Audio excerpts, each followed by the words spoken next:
ऐसे क्वेश्चन में ही आपको प्रॉब्लम आती है? जी हाँ भैया, बिल्कुल सही पकड़े आप। हमें ऐसे क्वेश्चन में ही प्रॉब्लम आती है। इन क्वेश्चनों को देखकर हम अटक जाते हैं कि यहाँ पर हम एचसीएफ निकालें या एलसीएम।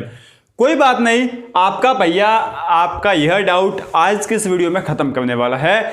आज के इस वीडियो के बाद अगर आपको ऐसे क्वेश्चन को देखकर एलसीएम या एचसीएफ समझ में नहीं आया तो जो है ना, इस वीडियो को आप डिसलाइक कर सकते हो, और अगर समझ में आ जाता है तो लाइक तो करना ही बनता है आपको, ठीक है ना। आज जो है ना, हम देखिए आपके एक्सरसाइज 1.2 और एक्सरसाइज 1.1 में दो क्वेश्चन है, उन दोनों क्वेश्चनों को हम करेंगे। और जो है ना, एक मैं आपको कंसेप्ट बताने वाला हूं, उस कंसेप्ट से इस कंपटीशन में जहां कहीं भी आप जाओ ना, कोई सा भी एचसीएफ और एलसीएम के ऊपर क्वेश्चन आ जाए, आप उसको आसानी से कर लोगे, इतनी मेरी आपको गारंटी है, ठीक है। चलो स्टार्ट करते हैं। इस क्वेश्चन को पढ़े बिना हम स्टार्ट करते हैं कि एचसीएफ और एलसीएम होता क्या है। सबसे पहले हम एचसीएफ देखेंगे, फिर देखेंगे एलसीएम, ठीक है। इसका आप मतलब समझो सबसे पहले। वैसे मैंने आपको मतलब समझा होगा, लेकिन वापस मतलब हमें समझना पड़ेगा। यहाँ पर एचसीएफ का मतलब क्या होता है? सबसे बड़ा एक जैसा गुणनखंड, सबसे बड़ा एक जैसा फैक्टर, ठीक है ना। लिख लेता हूं, ठीक है। सबसे बड़ा एक जैसा फैक्टर, ठीक है ना। एक जैसा फैक्टर, एक जैसा फैक्टर जिसको हम हिंदी में क्या बोल सकते हैं? गुणनखंड, ठीक है। इस बात को आप समझते हो या नहीं समझते? भैया हम इस बात को तो समझते हैं कि इसका मतलब ये होता है। मैंने आपको समझा भी दिया था वीडियो के स्टार्टिंग में, वो पहला वीडियो आप देख लीजिए, वहां पर मैंने आपको समझाया था कि ये जो एचसीएफ और एलसीएम का कीड़ा है ना, वो आपके अंदर जाना चाहिए, और वही कीड़ा अब यहाँ पर काम आने वाला है, उसकी फीलिंग ही काम आने वाली है, ठीक है।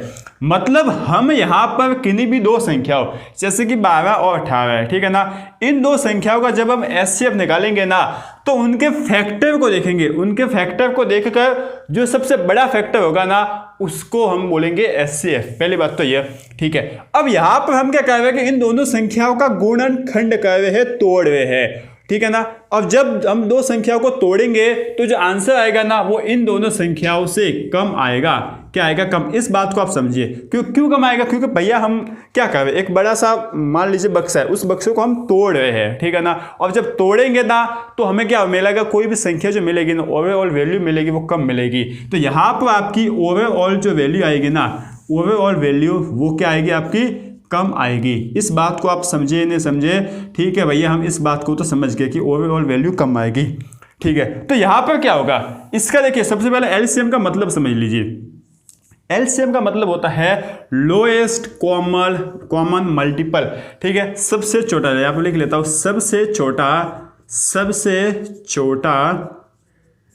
छोटा एक जैसा मल्टीपल, ठीक है ना। मल्टीपल यहां पर लिखता हूं, मल्टीपल मतलब गुणक, ठीक है। इस बात को हम समझते हैं कि एलसीएम का मतलब यही होता है, ठीक है।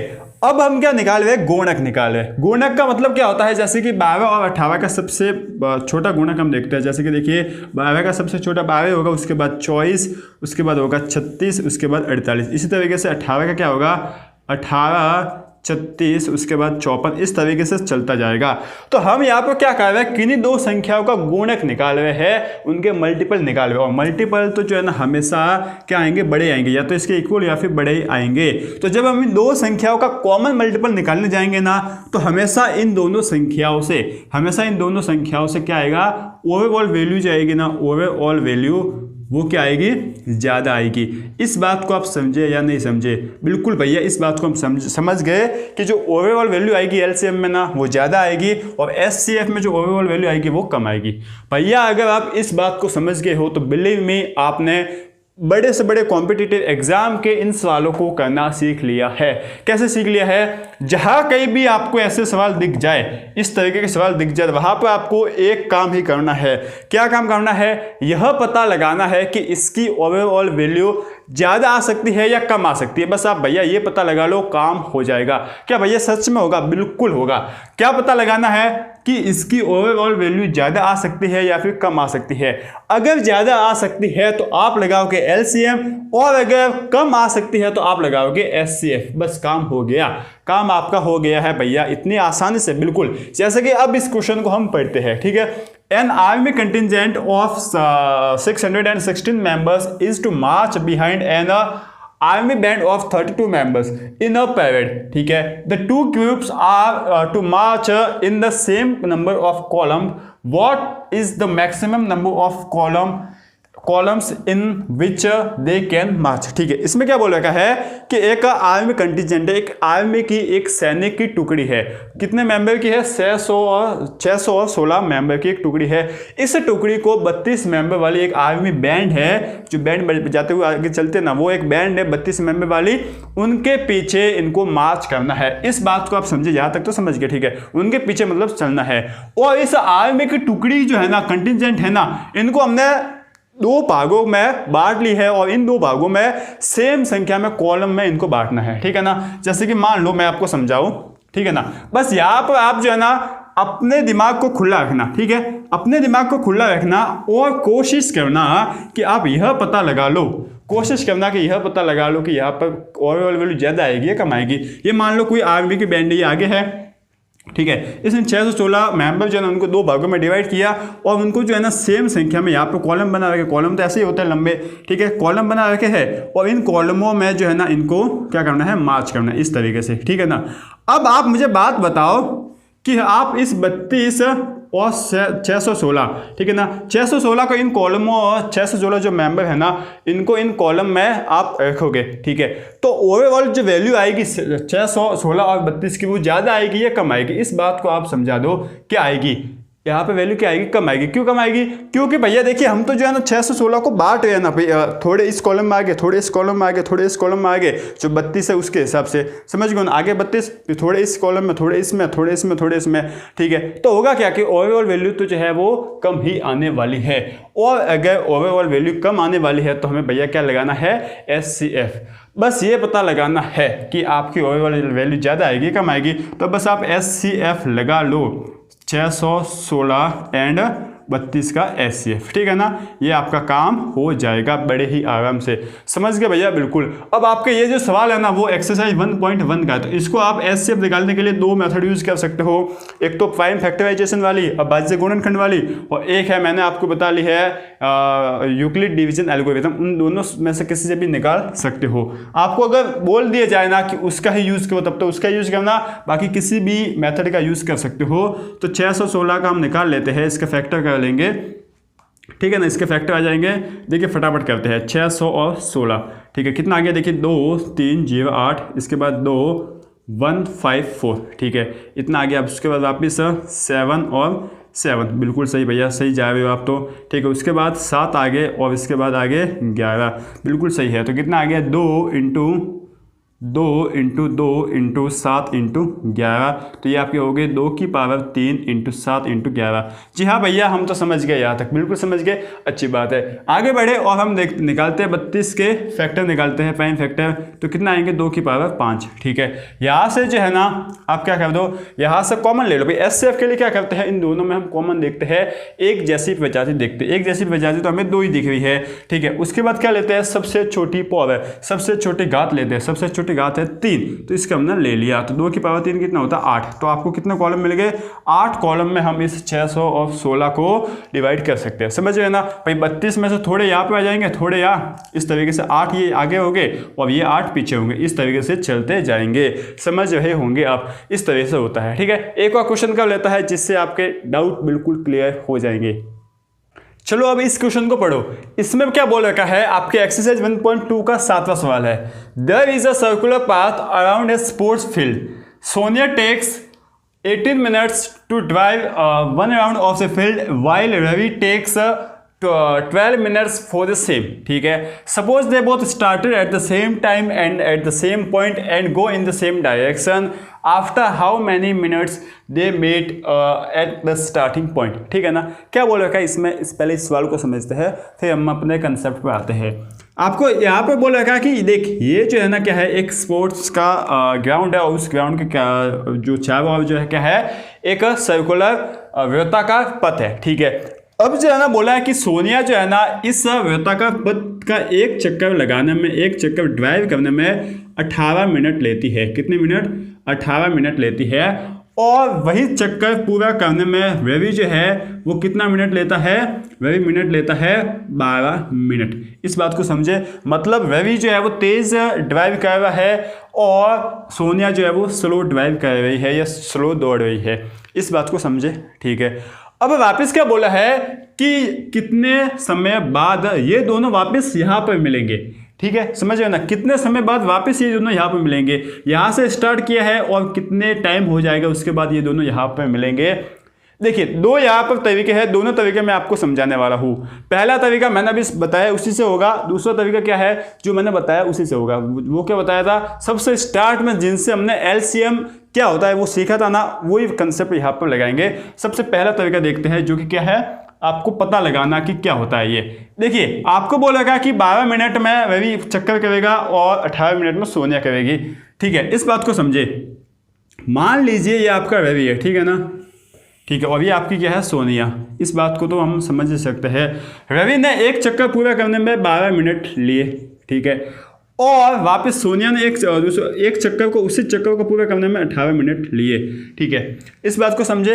अब जैसे ही 12 मिनट से ज़्यादा होगी, मतलब 18 मिनट जब रवि पूरा करेगा प्लस 6 मिनट अपने जोड़ लिए, और प्लस 6 मिनट जोड़े तो उसमें 18 मिनट जब होगा तो ये रवि तो 18 मिनट में यहाँ पर आ गया होगा। कहाँ पर आ गया होगा, यहाँ पर। 18 मिनट में रवि जो है ना यहाँ पर आ गया होगा, और 18 मिनट में सोनिया जो है वो यहाँ पर ही होगी। ये 18 मिनट में जो है ना सोनिया यहाँ पर ही होगी। अब 18 मिनट हो गई है, रवि और ये सोनिया दोनों नहीं मिले हैं। मतलब हुआ क्या कि 12 और 18 मिनट तो हो गई है। अब वे जब भी मिलेंगे ना वो 18 मिनट के बाद ही मिलेंगे, चाहे 1900, 2000, 2100, 2200, 3000, 3600, 4000 कुछ भी हो, 18 मिनट के बाद ही मिलेगी। मतलब हमारे दिमाग में भैया एक बात तो फिक्स हो गई कि यहाँ पर जो भी ओवरऑल वैल्यू आएगी ना वो 18 मिनट से ज़्यादा आएगी, क्योंकि आपका जब भी हम एलसीएम निकालने जाते हैं ना तो ओवरऑल वैल्यू इन दोनों से ज़्यादा आएगी। इस बात को समझो, बहुत ही बड़ा कंसेप्ट है, डेप्थ कंसेप्ट है, इसको समझना पड़ेगा कि एलसीएम में ओवरऑल वैल्यू इन दोनों से ज़्यादा आएगी। और हमने यहाँ पर यह पता लगा लिया कि जब भी वो दोनों मिलेंगे ना तो 18 मिनट से टाइम तो ज़्यादा ही लगेगा। कैसे लगेगा, वापस एक बार समझाता हूँ। देखिए जब 12 मिनट हुआ तब रवि ने एक चक्कर पूरा किया, ठीक है, और जब 18 मिनट हुआ तब सोनिया ने एक चक्कर पूरा किया। जब 18 मिनट रवि ने लिए तब रवि एक चक्कर पूरा करके वापस दूसरे चक्कर के लिए आधे तक आ गया था, लेकिन सोनिया 18 मिनट तक तो उसी जगह थी जहां से उसने स्टार्ट किया था, एक चक्कर लगाया था, और रवि ने 1.5 चक्कर लगाया है, ठीक है। अब जब वे वापस मिलेंगे, भले ही कितने भी समय बाद मिलो, इतना तो फिक्स हो गया कि वो 18 मिनट के बाद ही मिलेंगे, और 18 मिनट के बाद ही मिलेंगे। इसका मतलब ओवरऑल वैल्यू तो ज़्यादा आ जाएगी, और अगर ज़्यादा आ जाएगी तो हम क्या निकालेंगे, एलसीएम। बस इतना समझना है आपको, काम हो जाएगा। कितना इजी सा है, ठीक है। चलो एलसीएम हम निकाल लेते हैं। एलसीएम ऑफ किसका हो जाएगा, आपके 12 एंड 18, ठीक है। दूसरा तरीका भी मैं आपको समझाऊंगा, ठीक है। अच्छा 12 का हम सबसे पहले फैक्टराइजेशन कर लेते हैं। 2 की पावर 2 × 3, बस ये आपका फैक्टर हो गया। 18 का क्या हो जाएगा, 2 × 3 की पावर 2। एलसीएम के लिए हम क्या करते हैं, जो भी नई प्रजाति दिख जाए ना उसको लिखते हैं। नई प्रजाति जैसे कि 2 दिख गई और 3 दिख गई, इसके बाद इनकी सबसे बड़ी पावर, 2 की सबसे बड़ी पावर 2 है और 3 की सबसे बड़ी पावर 2 है, ठीक है।